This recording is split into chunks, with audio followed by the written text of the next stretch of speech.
Alors, le système de santé apprenant, bon, c'est un peu un classique, hein, mais ça fait toujours bien de le rappeler. Donc, on produit des données à l'hôpital, ça permet de faire de la recherche, et puis ça permet de générer des nouvelles connaissances qu'on peut réinjecter dans l'hôpital si on a un cercle qui marche bien et qui permet d'améliorer la prise en charge des patients. Ce qui manque dans ce schéma, c'est un espèce de raccourci qui permet de faciliter l'accès à la mémoire collective de l'hôpital par les médecins pour prendre en charge directement des nouveaux patients.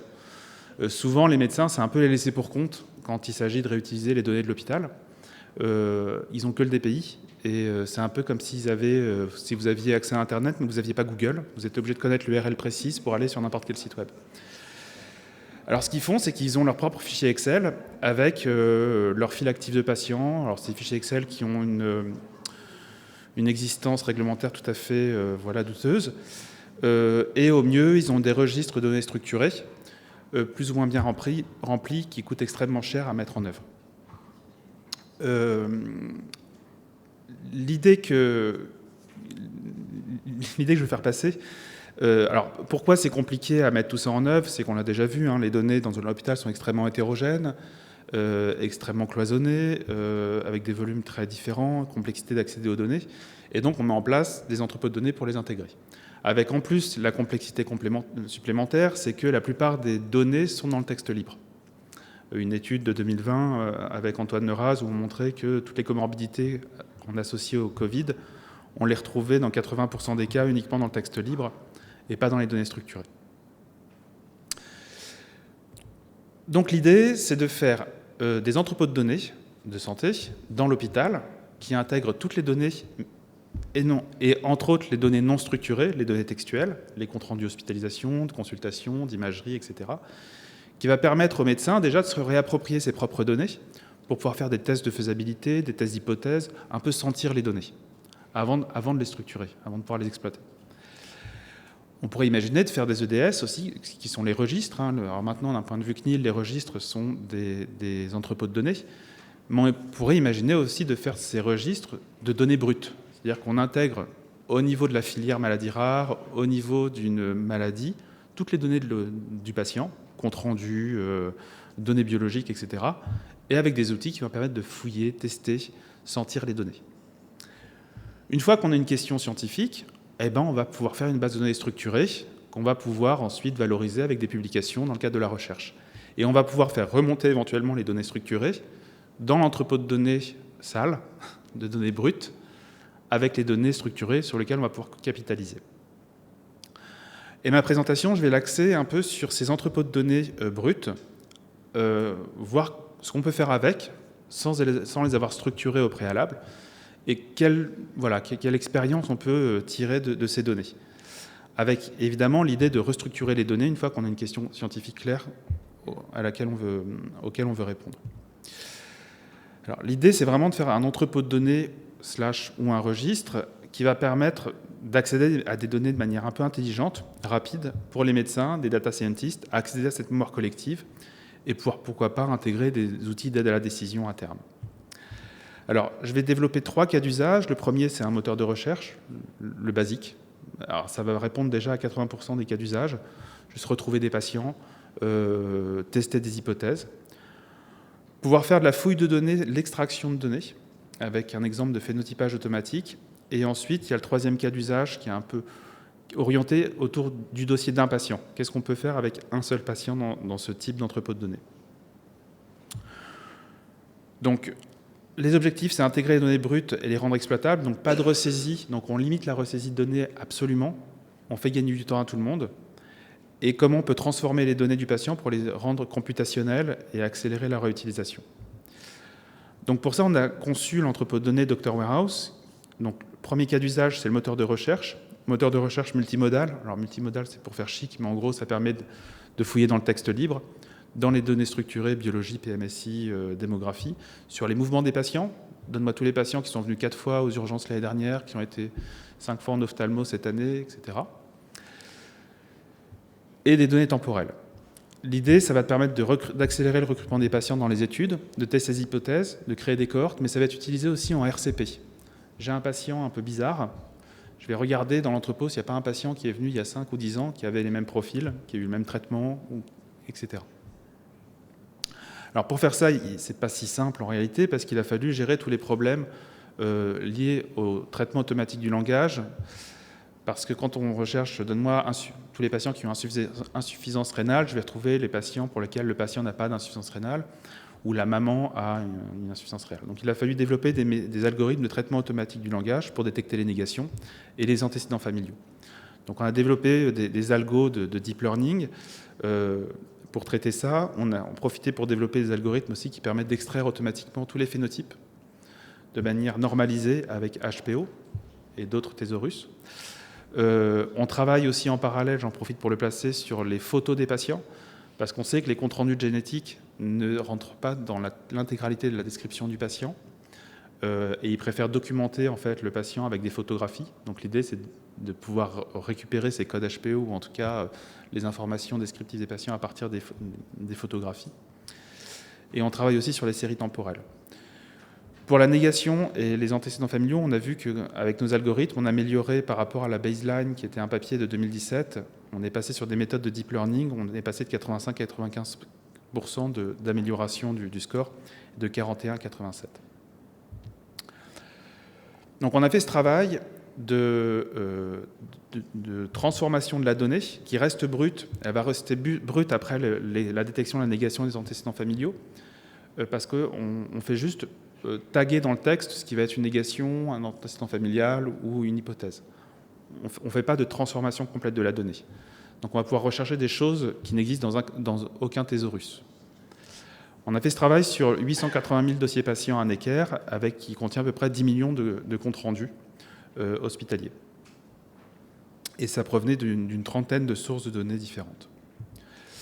Le moteur de recherche, jusqu'à aujourd'hui, il a été utilisé par 570 utilisateurs, qui sont des médecins, des ARC, des internes. Ils ont fait environ 40 000 requêtes, donc on voit qu'il y a une vraie appétence. Et ils ont créé plus de 1700 cohortes avec l'entrepôt de données, parce qu'ils peuvent inclure ou exclure des patients dans des groupes qu'on a appelés des cohortes de manière un peu abusive. Mais en gros, c'est des groupes de patients qui les intéressent. Et on a vu que le moteur de recherche pouvait être utilisé aussi pour rediagnostiquer des patients qui n'avaient pas été diagnostiqués quand ils sont venus il y a 10 ou 15 ans, parce qu'on s'est rendu compte que tel gène était associé à tel phénotype. Et juste en recherchant dans le texte libre, on a pu repêcher des patients. Donc on se rend compte que déjà, avec un système quand même ultra simple, qui ne nécessitait aucun effort de codage des médecins, on arrive quand même déjà à repêcher des patients. Deuxième cas d'usage, c'est la partie fouille et extraction de données que j'ai déjà un peu évoqué avant. Alors, la tarte à la crème, c'est les données démographiques, évidemment. Donc là, on fait une recherche et automatiquement, il va pouvoir nous faire des pyramides des âges. C'est évident. On va pouvoir géolocaliser les patients aussi. Avec le code postal, si on a l'adresse précise, on peut même le faire avec une géolocalisation exacte si on a les autorisations. Et on peut travailler aussi sur le parcours de soins du patient, qui a fait l'objet d'une publication avec Geneviève, d'ailleurs, sur les patients avec une maladie osseuse, et de voir comment le patient était pris en charge aux urgences, avant et après les urgences. Mais pour aller plus loin, toujours avec l'idée de réutiliser le texte libre, on a fait un système de phénotypage automatique. C'est-à-dire qu'à partir de chaque compte-rendu des patients, on extrait les phénotypes des comptes rendus, ce qu'on appelle du Name Entity Recognition, ou reconnaissance d'entité nommée. Pour chaque phénotype extrait, on est capable de savoir si c'est le patient ou la famille, c'est négation ou affirmation, on a la fréquence du terme. Et donc quand je fais une requête dans l'entrepôt de données, en disant « donne-moi tous les patients qui ont un syndrome de Rett, ou qui ont tel gène muté, ou qui ont tel traitement », peu importe, on va pouvoir, sur l'ensemble des patients trouvés, agréger tous ces phénotypes et les proposer à l'utilisateur. Alors, il y a plein de faux positifs, il y a des faux négatifs, on en a conscience, mais l'idée, c'est vraiment de pouvoir sentir les données, ce que je disais, pouvoir voir s'il y a des signes auxquels on n'avait pas pensé, ou des associations qui sortent de l'ordinaire. On a évalué ce travail à l'époque sur 6 cohortes et on montrait que... Alors, on n'avait pas un recouvrement total avec Orphanet pour plein de raisons. Déjà, de granularité de l'information. Dans Orphanet, on pouvait avoir atteinte neurologique. Nous, on était sur des choses beaucoup plus précises et du coup, on n'avait pas réussi forcément à aligner les choses. Il y a des choses qui ont été bien meilleures parce que dans Orphanet, ça n'existait pas, comme APDS. C'était pas encore décrit dans Orphanet, donc on était très bon. Et la difficulté qu'on avait, c'est que HPO n'existait pas en français. Donc on avait quelques thésaurus francophones qui nous avaient permis d'avoir les extractions des phénotypes. Mais il nous manquait quand même pas mal de choses en français. Par exemple, pour la maladie de Silver, les patients ont un visage triangulaire. Donc c'était bien écrit dans les comptes rendus, mais dans le thésaurus qu'on avait, il n'y avait pas visage triangulaire. Donc là, le HPO français est arrivé. Donc on compte beaucoup là-dessus pour pouvoir augmenter notre capacité à extraire. Donc là, j'ai juste fait un exemple sur l'entrepôt de données de Necker avec la maladie de Stargardt, que je ne connaissais pas. Et on voit voilà, qui retrouve donc des maculopathies, des scotomes centrales, des photophobies, dystrophie rétinienne, etc. automatiquement, avec le nombre de patients trouvés, avec l'âge médian de première évocation des signes dans les comptes rendus. Donc voilà, c'est des choses sur lesquelles on peut déjà peut-être sentir les données. Donc on a extrait plus de 43 millions de concepts médicaux dans les comptes rendus, ce qui permet d'avoir une description à peu près automatisée d'une cohorte. Et on a pu publier un travail sur la maladie de Dravet avec Tommaso Lobarco sur la détection de signes précoces pour cette maladie. Et cette extraction des phénotypes pour chaque patient permet d'avoir une représentation synthétique du patient. C'est-à-dire qu'un patient, à partir de ses comptes rendus, on va le transformer en une liste de phénotypes datée avec une fréquence. Et avec ça, on va pouvoir faire ensuite de l'inférence sur ces données. Dernier cas d'usage, c'est des fonctionnalités centrées autour du dossier d'un patient. Donc, j'ai mis plusieurs captures d'écran, donc on va pouvoir avoir un moteur. L'idée, c'est de faciliter l'exploration du dossier du patient, déjà. Donc avoir un moteur de recherche qui va permettre de rapidement, je suis tech, je dois remplir un registre, on me demande de savoir s'il y a eu une biopsie, je vais taper biopsie et je vais avoir tout de suite les comptes rendus qui contiennent l'information parmi les 150 comptes rendus. C'est tout bête, mais déjà ça fait gagner du temps. On a des visualisations temporelles des données avec une timeline scrollable et des visualisations spatiales du patient. Donc là, c'est tous les mouvements du patient dans l'hôpital. Et pareil, ça paraît trivial, mais avoir une représentation comme ça du parcours du soin du patient dans l'hôpital, je pense que ça permet de donner des indications au médecin qui prend en charge ce patient. Voir la complexité de son parcours. Il est passé par tous les services de l'hôpital ou il est passé par 2 services. Et c'est des choses, je pense, qui peuvent peut-être générer des nouvelles hypothèses. Toujours dans cette idée d'accélérer le processus d'extraction d'informations sur le dossier du patient, on l'a développé en 2019, ce qu'on appelait le Smart Data Extractor. C'est la possibilité dans l'entrepôt de données de paramétrer un petit ICRF, donc en gros les questions, les réponses possibles, et qui puisse les jouer automatiquement sur le dossier d'un patient, et de proposer pour chaque question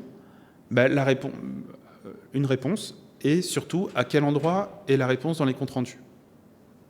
Histoire de toujours garder le contexte comment il a fait pour trouver la réponse. L'utilisateur peut contrôler, corriger et valider, et faire un export éventuellement sécurisé. Donc on peut mettre des choix multiples, des dates, des nombres, tout ce qui est classiquement fait dans un ICRF, et on va pouvoir très facilement dire, voilà, ce patient, il a eu une hydronéphrose parce qu'il y a écrit, je ne sais pas quoi, dilatation des cavités ou dysfonction de la vessie, etc. Donc là, on voit qu'il y a une mutation AVPR2, donc il a coché AVPR2. Et si je clique ici, il m'affiche le document et le texte surligné. On l'a évalué sur 80 patients, sur un projet de recherche en cardiologie avec une vingtaine de variables. On a pris un tech, un cardiologue, on a séparé la cohorte en 2 et chacun a validé 40 patients avec l'outil, 40 patients sans l'outil. Et on a montré qu'on divisait le temps par 2, qu'on améliorait l'exhaustivité et on divise par 4 le nombre d'erreurs. Moi, je pensais qu'on allait générer du bruit en fait, en faisant ça, et en fait, on se rend compte qu'on améliore, et finalement, le tech sur certaines tâches est meilleur que le cardiologue, en passant par l'outil. Donc, on a publié ce travail dans le congrès MIE de cette année. Je commence à communiquer depuis 2 ans sur cet outil, et il y a eu 114 ICRF de créer dans Dr Warehouse. Dernier cas d'usage, c'est comment on peut faire un screening automatique sur un entrepôt de données, parce qu'on voit bien que le moteur de recherche peut avoir ses limites. C'est-à-dire que si je mets tous les critères phénotypiques qui m'intéressent pour une maladie rare, je risque de retrouver 0 patient, parce que finalement, j'aurai aucun patient qui aura tous ces critères phénotypiques. Et des fois, c'est plus subtil. On va vouloir, plutôt que de faire un moteur de recherche, avoir un calcul de similarité entre un patient et tous les patients de l'entrepôt, et dire trouve-moi les patients les plus similaires. Alors soit on prend un patient réel qui vient d'être diagnostiqué pour une nouvelle mutation sur un nouveau gène d'intérêt, et je veux retrouver depuis 20 ans à l'hôpital combien de patients sont venus avec cette même mutation. Et du coup, il va mouliner sur les données qu'on a extraites. Donc on a extrait tous les phénotypes de notre patient index, on a tous les phénotypes de chaque patient de tout l'entrepôt de données. On fait un petit cosinus d'angle, un vector space model, et j'affiche les 30 patients les plus similaires. Et on part du principe que parmi ces 30-là, il y en aura peut-être avec la même mutation. On a évalué ce travail sur 5 cohortes maladies rares et on montrait que parmi les 30 patients les plus similaires, à chaque fois on retrouvait 51% de patients vrais positifs en moyenne. Des fois c'était beaucoup moins, des fois c'était beaucoup plus. On a continué ce travail avec Xiaoyi Chen à Imagine, qui est en train de l'augmenter en intégrant de la similarité entre les concepts. Diabète et diabète de type 1, par exemple, il y a une similarité. Alors, il y a une similarité dans le thésaurus HPO, mais là, on travaille même avec des similarités en se basant sur ce qu'on appelle les embeddings, c'est-à-dire les représentations d'un mot dans des corpus de millions de documents. Et on utilise ces méthodes-là d'intelligence artificielle pour calculer. On améliore encore la capacité à retrouver des patients similaires. Alors, on a intégré ce travail dans l'entrepôt de données Necker. Donc les médecins peuvent, quand ils sont sur un patient, dire donne-moi les patients les plus similaires. Et Riman Abou, neurologue à Necker, a pu retrouver un patient muté sur le gène KCNA2.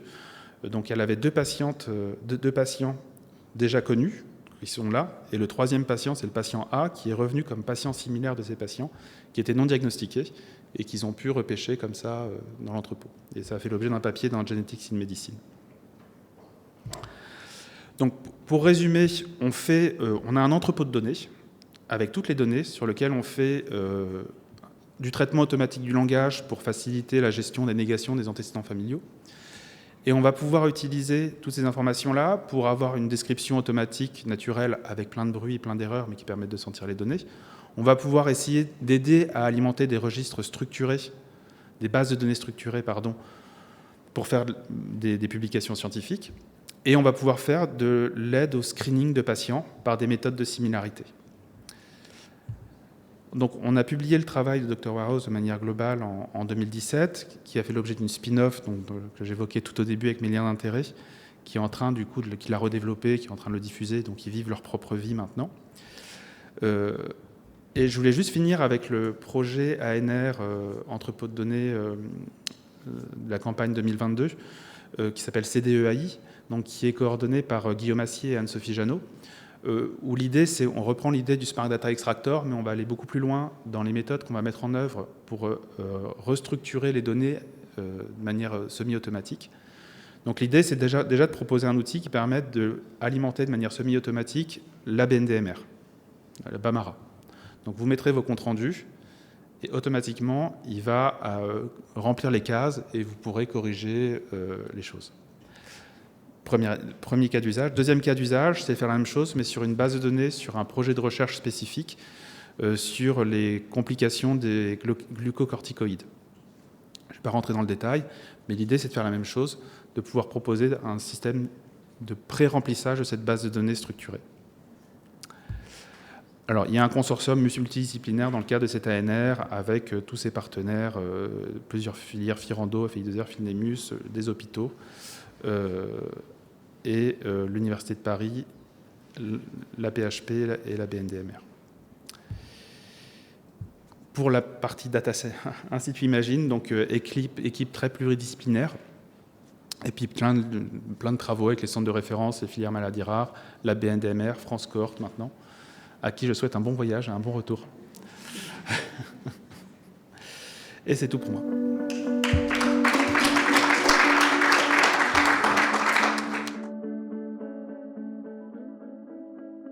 J'avais une question sur la similarité, en fait, parce que tu as utilisé les SVM pour faire les calculs.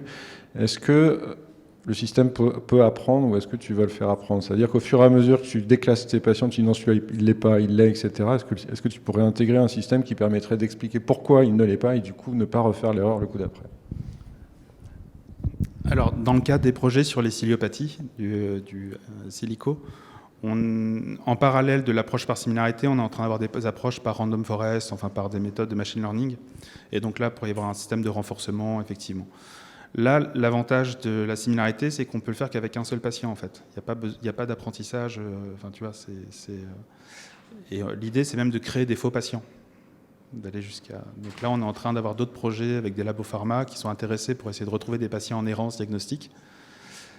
Et donc l'idée, c'est d'aller dans les hôpitaux qui ne sont pas experts et voir si en mettant ces algorithmes, on arrive à repêcher des patients. Moi, j'ai une question sur la similarité, parce que là, j'ai compris que c'était à partir d'un cas, on cherche les cas similaires. Je me demandais si on ne pourrait pas avoir une approche plus globale, type les méthodes de classification en systématique, c'est-à-dire chercher tous les agrégats de patients, enfin de calculer la distance entre tous les patients pour voir des entités se dessiner. Est-ce que ça, c'est envisageable? Alors, on l'applique aussi pour faire du clustering. Donc, c'est ce qui revient avec cette idée. Donc, on peut même prendre... Donc, on fait de la stratification au sein d'une cohorte pour voir justement s'il y a des sous-groupes qui se dessinent, ce qui peut être intéressant aussi par rapport à la thérapeutique. Et en parallèle de ça, on a un autre projet avec l'école des arts décoratifs de Paris, ça me fait penser à ça par esprit d'escalier, qui ont développé un dispositif en réalité virtuelle, un dispositif immersif, qu'ils avaient fait pour les tableaux du MoMA. Donc ils avaient 4000, 5000 tableaux du MoMA qui pouvaient filtrer, et donc on est en train de collaborer avec eux, et à la place du tableau du MoMA, on a mis les patients. Donc maintenant, on a un dispositif immersif dans l'entrepôt de données, en réalité virtuelle, et on fait des regroupements de patients comme ça dans l'espace en 3D. Et donc on peut se déplacer, puis voir des groupes de patients comme ça, puis regarder pourquoi, comment ils sont. Donc c'est assez rigolo. Non, c'est pas des photos, c'est des avatars. C'est-à-dire qu'on a fait des représentations sous forme d'avatars des patients, à partir de leur phénotype, qu'on représente dans l'espace, et on a 5000 patients comme ça représentés, et toujours dans cette idée d'avoir une approche sensible des données immersives.